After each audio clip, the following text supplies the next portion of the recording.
Android ফোনে battery আয়ু বাড়ানোর কিছু কার্যকরী টিপস। কিছু কথা, আমরা এখন অ্যান্ড্রয়েড ফোন ব্যবহার করি, কিন্তু এই অ্যান্ড্রয়েড ফোনের প্রধান সমস্যা হচ্ছে ব্যাটারি লাইফ।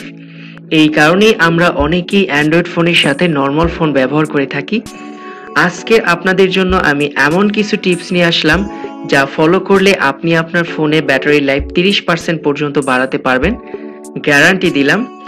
এই টিপসগুলো ফলো করার পর আমার স্মার্টফোনের ব্যাটারি লাইফ 3 থেকে 4 ঘন্টা বেড়ে গেছে। কার্যকরী টিপস, নতুন মোবাইল কিনে কমপক্ষে 8 থেকে 10 ঘন্টা চার্জ দিবেন। খুব বেশি দরকার না হলে ভিব্রেশন ব্যবহার করবেন না, ভিব্রেশনের কারণে দ্রুত চার্জ চলে যায়। মাসে অন্তত একবার ব্যাটারি সম্পূর্ণ চার্জ শেষ করে চার্জ দিন। চার্জ দেওয়ার সময় এয়ারপ্লেন মোড চালু করে রাখুন, এতে করে তাড়াতাড়ি চার্জ হবে। মোবাইলের ব্রাইটনেস কমিয়ে রাখুন, বেশি আলো আপনার চোখেও সমস্যা করতে পারে। সবসময় সেটের অরিজিনাল চার্জার ব্যবহার করুন। গেমস খেলা বা মুভি দেখার সময় বাইরে থেকে কল আসার সম্ভাবনা কম হলে তারা এয়ারপ্লেন মোড চালু করে গেমস বা মুভি দেখুন। অকারণে ব্লুটুথ, ইন্টারনেট, ওয়াইফাই অন করে রাখবেন না। চার্জ থেকে খোলার জন্য আগে সকেট থেকে চার্জার খুলবেন, তারপর মোবাইলের কেবল খুলবেন। চার্জের সময় মোবাইল অফ রাখা ভালো, বিশেষ করে নতুন মোবাইলের জন্য।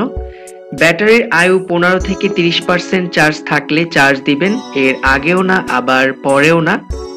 লম্বা সময় ধরে চার্জার লাগিয়ে রাখবেন না।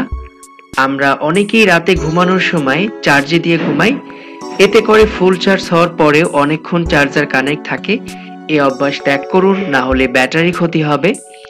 ওয়াইফাই, লোকেশন সার্ভিস, ব্লুটুথ ইত্যাদি কানেকশন মোবাইলের নেট কানেকশনের থেকেও ব্যাটারি বেশি ব্যবহার হয়, তাই নেহাত প্রয়োজন না হলে wifi, location service, Bluetooth connection বন্ধ করে রাখুন, তাতে আপনার ব্যাটারির লাইফ সেভ হবে।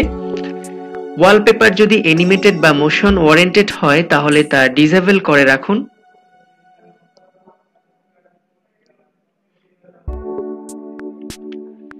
ডেইলি মেলে প্রকাশিত এক রিপোর্টে জানা যায়, বিশেষজ্ঞদের মতে স্মার্টফোনে ব্যাটারি 100% পর্যন্ত চার্জ দেওয়া ঠিক নয়, বরং এর চার্জ সবসময় 40 থেকে 50 এর উপরে রাখার পরামর্শ দেওয়া হয়েছে।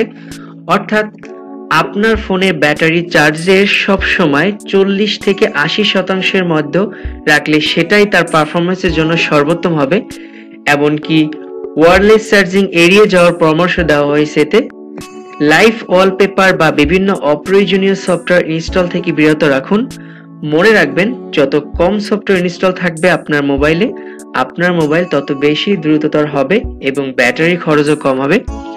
অবশেষে একটাই সমাধান, সেটা হলো আপনার ফোনের পাওয়ার ব্যাংক। অর্থাৎ ফোনের সাথে পাওয়ার ব্যাংক ব্যবহার করুন যদি একদমই আপনার ফোনে খুব কম চার্জ থাকে। সবাইকে ধন্যবাদ, আজকের এ পর্যন্তই। আসসালামু আলাইকুম।